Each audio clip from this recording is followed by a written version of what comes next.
Today we're going to look at something a little different than a display. Today we're going to look at some streetlights. Streetlights across America are turning blue or purple. Maybe this is happening in your city or town too. But these lights are intended to be white. We've managed to get our hands on both a good and a bad one, and we're going to take them apart and see what's going on inside.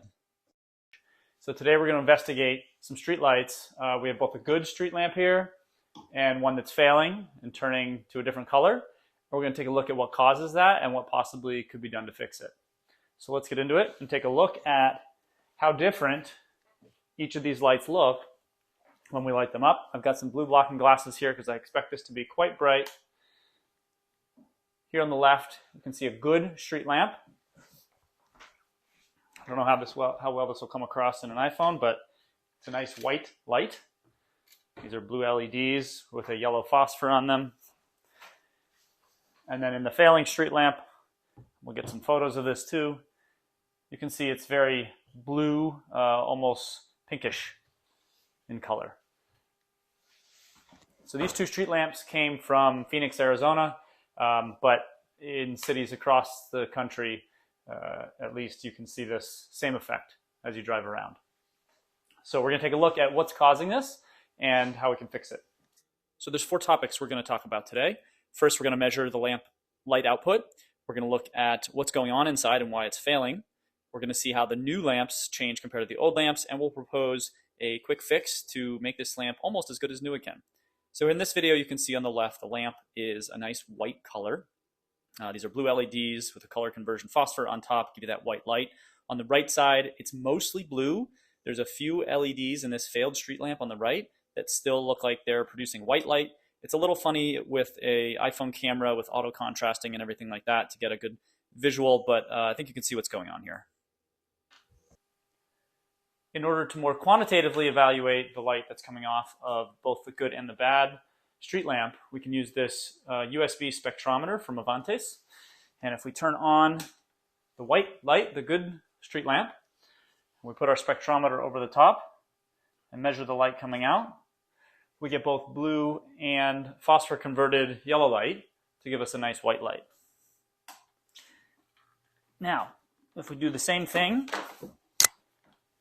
with the street lamp that's broken, we get a lot of blue light and not so much of the phosphor converted light, which tells us there's something going on with that phosphor layer that we're not seeing that white light coming out. With the spectral analysis, we can see what our eyes were already telling us. The bad lamp, there's a lot of blue light coming in around 450 nanometers, not so much throughout the rest of the visible. But with the good lamp, we see the blue LED peak, and then we see a lot of broad spectrum light, and that gives us the nice white light that we're used to seeing. So now we're going to start to take apart these two lights and take a look at the differences in the LED components and see if we can figure out what's going on. Both these street lights came from Phoenix, Arizona. One was taken out of service recently. It's about a 4 or 5 year old light that was turning blue. The other one is a replacement lamp that they're replacing them with, so has not been in service. It's a brand new light. That's the one on the left that shows nice white. They're remarkably similar in the way they're constructed. All the bolts and screws and adhesives and things appear to be the same. The main difference, as you'll see, is in the underlying LEDs themselves, and it's no surprise that they've changed what they're doing there. I've got to thank my friend and collaborator Matt Bertram for sourcing these lamps, and you're going to see here after we get the frames off and some of the material holding things together, we can get down to the individual LEDs. I'm only doing the right half of each of these. The left half is remaining intact. I'm not touching that at all.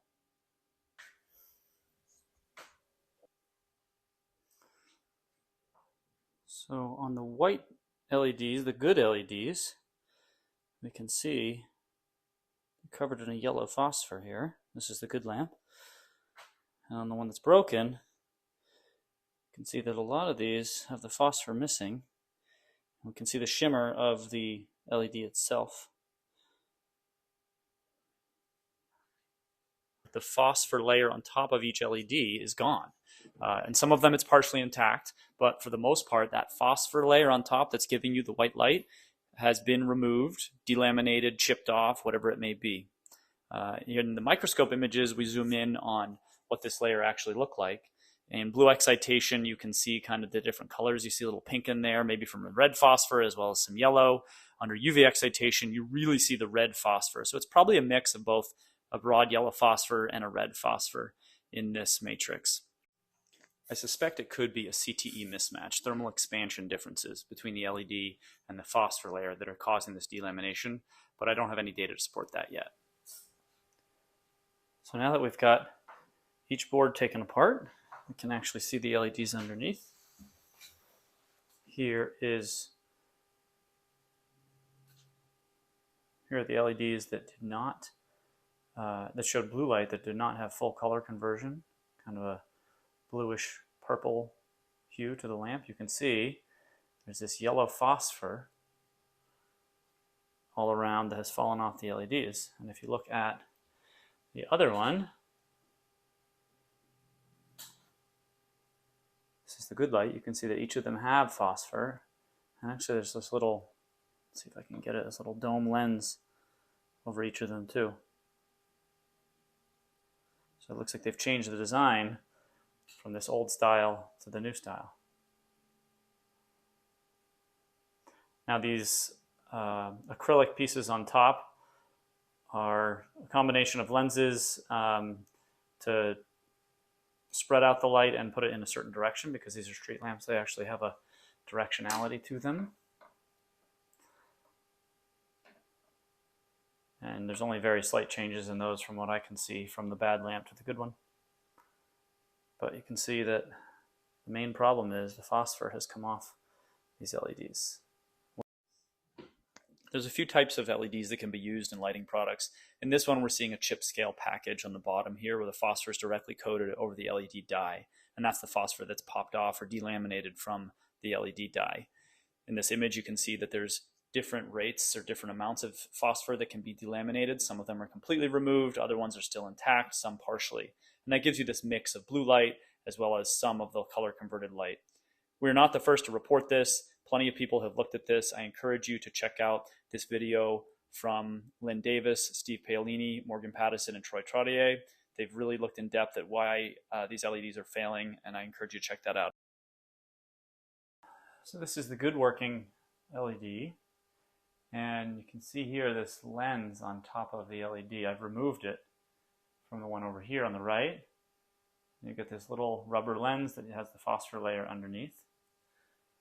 So it looks like maybe they've changed the design here in the good working lamp that hasn't been used yet to add this, this layer on top. You see if I grab it with tweezers, I can kind of remove this. It's kind of soft and rubbery.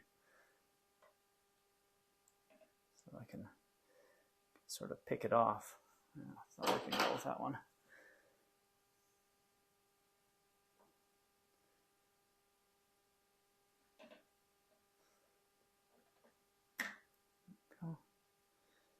Pop off that lens, and the phosphor actually stays attached to the lens when I take it off.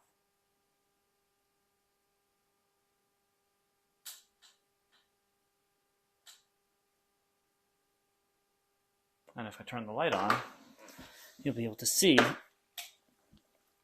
hopefully, that those two LEDs show only blue and not white.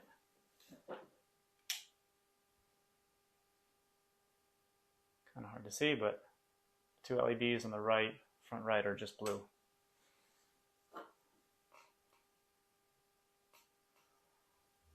Here we've got a nice close-up where you can see the encapsulant layer over the phosphor that keeps it intact. When we remove that, it takes the phosphor with it, and you can see the LED dye underneath. So there's a few main differences between these new good lamps and the bad lamp that's failing. Number one is the wavelength of light, 444 versus 451. And then this encapsulant over top of the LED and different LEDs themselves. When we look at the spectral comparison, I can convert this spectrum actually to a useful light, illuminance, what our eyes can actually use. And it turns out you get a lot more good light when you have the white light than when you have only the blue LED. This is not surprising. Our eyes are more sensitive to actually green wavelengths, is where we're the most sensitive, but throughout the whole visible is really the type of light you need to have a useful light. And we can do this by applying a function of our eye sensitivity to the spectral curve, and we can actually figure out how much good light or illuminance we're getting. In the good lamp, we're getting about 4 times the useful light compared to the bad failed street lamp. So you can imagine the concerns this might bring up in terms of safety and visibility. So now we know what's going wrong with the failed street light. We know that the phosphor is delaminating and popping off the LEDs. That's why we get just the blue light coming through. We don't get the color conversion to get a nice broad spectrum white light. That's why these street lamps look blue or pinkish to us when we're driving around. Now, what can we do about it? What can the fix be? Of course, you can replace these lamps under warranty. This is happening across the country right now, but maybe there's some situations where that's not possible. So we've come up with a reasonable solution, borrowing ideas from over a decade ago to come up with a fix. And this is an example of what was done in the past using a phosphor that's away from the LED. This is a Philips light bulb. It's actually won a prize over 10 years ago called the L Prize.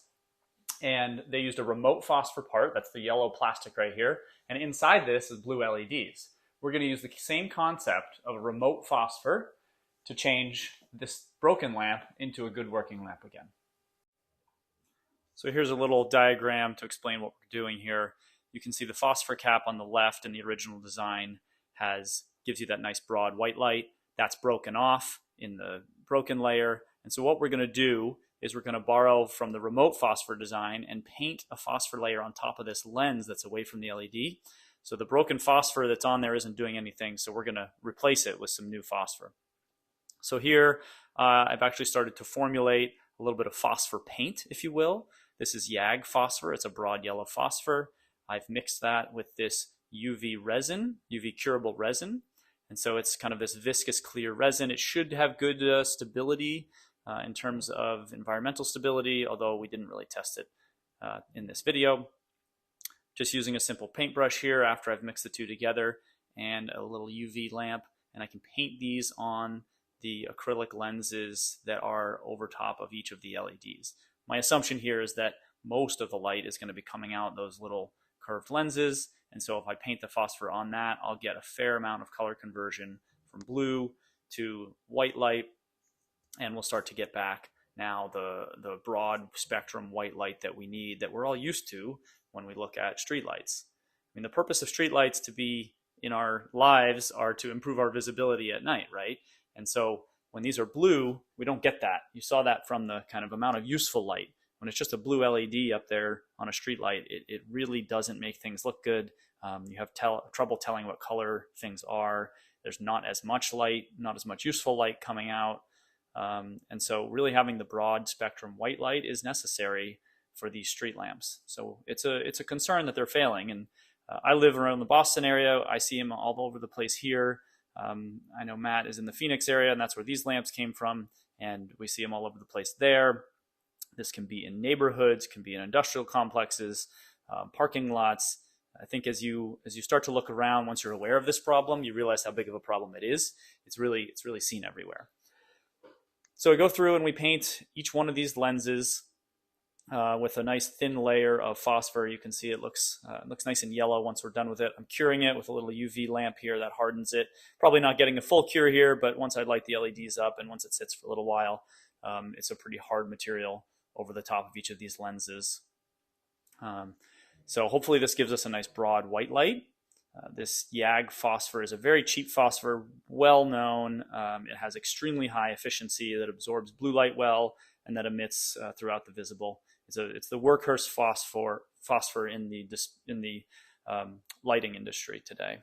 So in the good lamp on the left that's still white, you can see there's the two LEDs that I kind of messed with. But on the right side here, the bad lamp, I fixed half of it and it looks nice and white.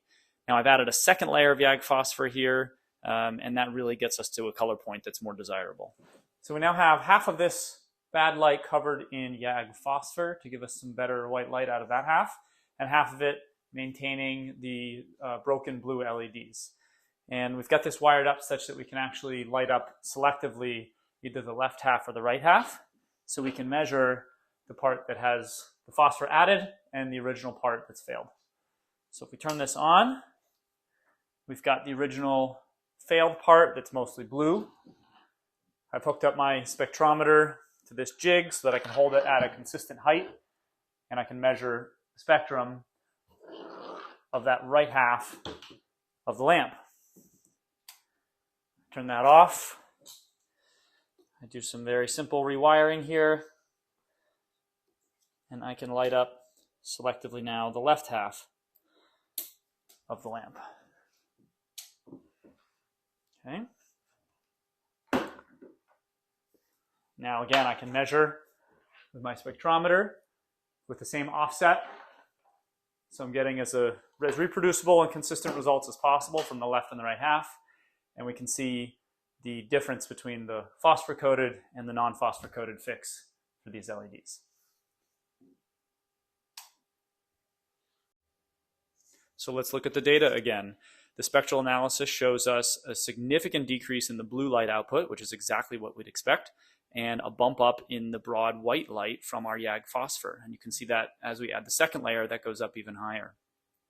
So we've really shifted the color point here from a pretty terrible color point way down in the blue to a very reasonable white point that's pretty close to D65, which is a common white point to target. It's a little more of a high color temperature than some people might appreciate, but it's really quite reasonable.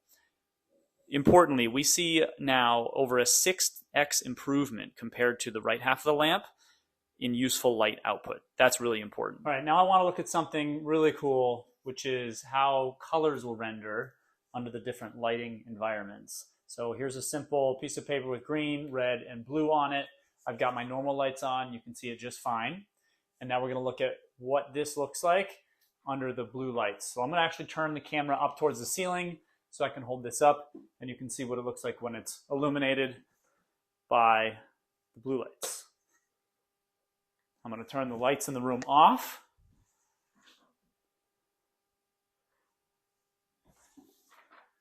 Again, I'm just using this red, green, and blue piece of paper. Now I'm going to turn on the blue lights. This is the failed LEDs.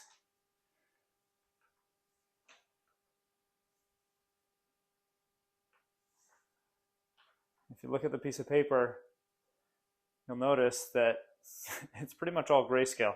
It looks a little bit different in real life than on this camera, but not that much different. There really is not much color that you can see. Now, if I switch the lights out to the white lights, you're going to see what a big difference this makes.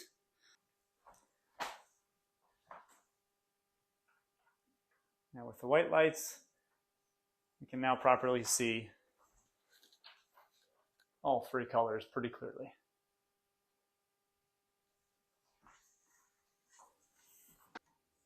This demonstration, I think, does a good job of showing how poor the color rendering index is when you have only blue light and not much white light. So to summarize, of the 4 topics we looked at, number 1, the light output.